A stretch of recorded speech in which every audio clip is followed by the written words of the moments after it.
I'm sure a lot of people in China-US trade business are feeling pretty anxious and worried this weekend. That's because Trump has threatened to increase tariffs on goods coming from China to the US by 100% to 200%. So let's start breaking this down and really analyze how the current and previous tariff policies are going to impact our future trade and logistic good costs. First of all, let's take a step back and look at the tariff war from the moment Trump came back into office. The first round of tariff hikes kicked off on April 7th this year, and by July it reached its peak at 175%. Then because of ongoing trade negotiations between China and the US, there was a 3-month delay, and now the tariffs are hovering around 40%. If we look at how the tariff rate has changed over time, it went from 25% to 34%, then up to 175%, and then back down to about 70% after July. If Trump's proposed tariff hike goes up to 100%, we will essentially be back to where we were before July. Now let's go back to July,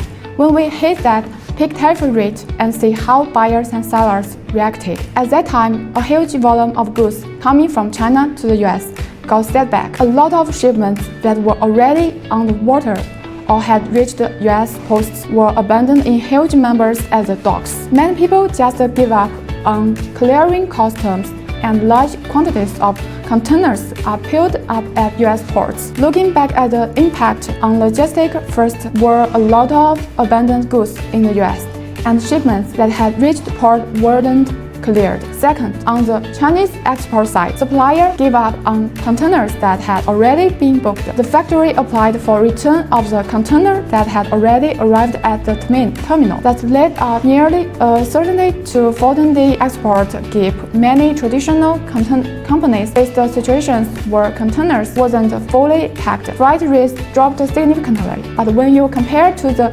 customers' tariffs at the destination, the freight impact was relatively minor. The shipping cost doesn't have much of an effect, but the tariffs that had a huge impact. Customers' clearance costs at the end of the process were clearly much higher. When tariffs go above 100%, it pretty much makes no sense to impact products from any countries as well lose all our competitiveness. So what are the ways to solve this problem? Let's take a look at how most Amazon sellers and independent e-commerce sellers shipping from China to the US are dealing with this issue. One method is to use our own sea and air freight lines. Right now, our air freight line goes through Canada or Korea for transit before reaching the US. The good news is we pay customers duty based on the tariff rates in Canada, not China. Before transferring the goods into US, the ride is very reliable and takes about 10 to 12 days. For sea freight, we use a shared container system. For example, if you are shipping for containers of clothing with a 70% tariff, we can combine it with other goods, including those with lower tax rates, to reduce the overall tariff cost for the container. By combining goods, we can lower the tax on the entire shipment to around 30%. Our company has warehousing in Shenzhen, Yiwu, and Shanghai